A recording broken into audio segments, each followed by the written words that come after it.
1964ல இங்க என்ன ஆச்சு? ஏன் இங்க ரயில்வே ப்ராஜெக்ட் கொண்டு வர ஸ்டேட் கவர்மெண்ட் இவ்ளோ யோசிக்கிறாங்க? இங்க இருந்து ஸ்ரீலங்கா 24 கிலோமீட்டர்ஸ் தானா? ஹலோ எவ்ரிவன், நான் உங்க நிமிதா ஸ்ரீதேவி.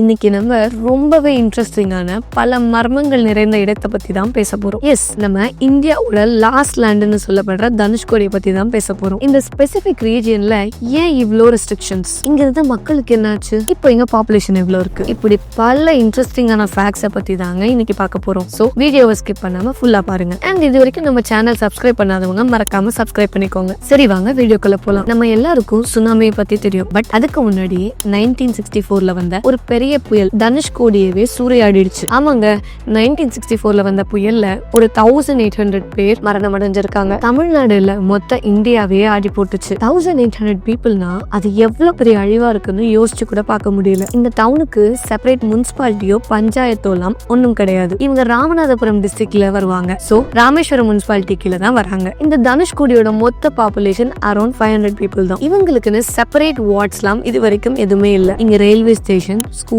சர்ச், டெம்பிள்னு எல்லாமே இருந்துச்சுங்க. பட் இப்போ இங்க எதுவுமே இல்ல. எல்லாத்துக்கும் அவங்க ராமேஸ்வரம் தான் வரணும். இப்போ இங்க சில மீனவர்கள் மட்டும்தான் வாழ்ந்துட்டு வராங்க. நீங்க இப்ப போனா கூட அங்க சைக்ளோன்ல பாதிக்கப்பட்ட இடத்த பார்க்கலாம். இங்க இருந்து ஸ்ரீலங்காவை கனெக்ட் பண்ற மாதிரி அண்டர் கிரவுண்ட் வாட்டர்வே இருக்குன்னு சொல்றாங்க. இது சுமார் 1000 வருஷம் பழமையானதுன்னு சொல்றாங்க. ஏன் இங்க ஒரு மெடிக்கல் காலேஜ் இருந்துச்சுன்னா பாத்துக்கோங்க. இங்க ஒரு 17 கிலோமீட்டர்ஸுக்கு ரயில்வே ட்ராக் போடலாம்னு கவர்மெண்ட் முடிவு பண்ணாங்க. யூனியன் கவர்மெண்ட் இதுக்கான ப்ராசஸையும் ஸ்டார்ட் பண்ணாங்க. பட் இதுல பல இஷ்யூஸ்னால இன்னும் ஸ்டார்ட் பண்ண முடியல. இங்க இருக்கிற எக்கோலாஜிக்கல் ஃபேக்டரை கன்சிடர் பண்ணி இருந்த இந்த ப்ராஜெக்டை டிராப் பண்ணணும்னு ஸ்டேட் கவர்மெண்ட் சொல்றாங்க. இது ஒரு அபாண்டன்ட் வில்லேஜ்னு கவர்மெண்ட் அபிஷியலா அனௌன்ஸ் பண்ணலனாலும் இது இப்போதைக்கு அப்படிதான் இருக்கு. இங்க இப்ப பொல்யூஷன் தாங்க மெயின் இஷ்யூவே. அங்க வர டூரிஸ்ட் எல்லாம் கொண்டு வர பிளாஸ்டிக் பாட்டில்ஸ், அதர் திங்ஸ் எல்லாம் அப்படியே போட்டுடுறாங்க. அது இருக்கிற பேர்ட்ஸோட ஹேபிட்டேட்டை பாதிக்கும் இல்லையா? சோ நம்ம தனுஷ்கோடி போனா இனிமே அதை பண்ணக்கூடாது. ஆல்ரெடி 5 மீட்டர் ஆஃப் லேண்ட் கடல் உள்ள போயிடுச்சுன்னு சொல்றாங்க. சோ இங்க நடக்கிற எரோஷனும் ஒரு பெரிய இஷ்யூ தான். ஏன் 5 PM மேல பப்ளிக்கே அங்க இருக்க பிளேஸ்க்கு அலௌட் கிடையாது. அங்க செக்யூரிட்டி கொஞ்சம் கம்மி தான். இப்பதான் கொஞ்சம் கொஞ்சமா அந்த ஏரியால எலக்ட்ரிசிட்டி, ஃபியூயல் ஸ்டேஷன்ஸ்னு பல ஃபெசிலிட்டிஸ் கவர்மெண்ட் எஃபோர்ட் போட்டு செஞ்சு கொடுத்துட்டு வராங்க. நீங்க தனுஷ்கோடி இல்லனா நியர்பைல இருக்கீங்களா? அங்க இருக்கிற மக்களுக்கு ஒரு பேசிக் ஃபெசிலிட்டிஸ் எல்லாமே கிடைக்குதா? நீங்க தனுஷ்கோடியில என்னெல்லாம் இன்ஃப்ராஸ்ட்ரக்சர் பாசிபிலிட்டிஸ் டெவலப்மெண்ட் இருக்குன்னு நினைக்கிறீங்க? டிஸ்கிரிப்ஷன்ல இருக்கிற இந்த லிங்கை கிளிக் பண்ணி உங்களோட கருத்துக்களை பதிவு பண்ணுங்க. நம்ம கண்டிப்பா ஒரு ரைட் பர்சன் கிட்ட கொண்டு போகலாம். இந்த லிங்க் நம்ம இன்ஸ்டா பேஜ்லயும் இருக்கு. நீங்க தனுஷ்கோடி போயிருக்கீங்களா? உங்களோட எக்ஸ்பீரியன்ஸ் கமெண்ட் செக்ஷன்ல சொல்லுங்க. அண்ட் இந்த மாதிரி உங்க ஏரியாவை பத்தி பேசணும்னா உங்க ஏரியாவோட நேம் கமெண்ட்ல சொல்லுங்க. இதே மாதிரி ஒரு இன்ட்ரெஸ்டிங் ஃபேக்ட்ஸோட நெக்ஸ்ட் வீடியோல உங்களை சந்திக்கிறேன். நன்றி,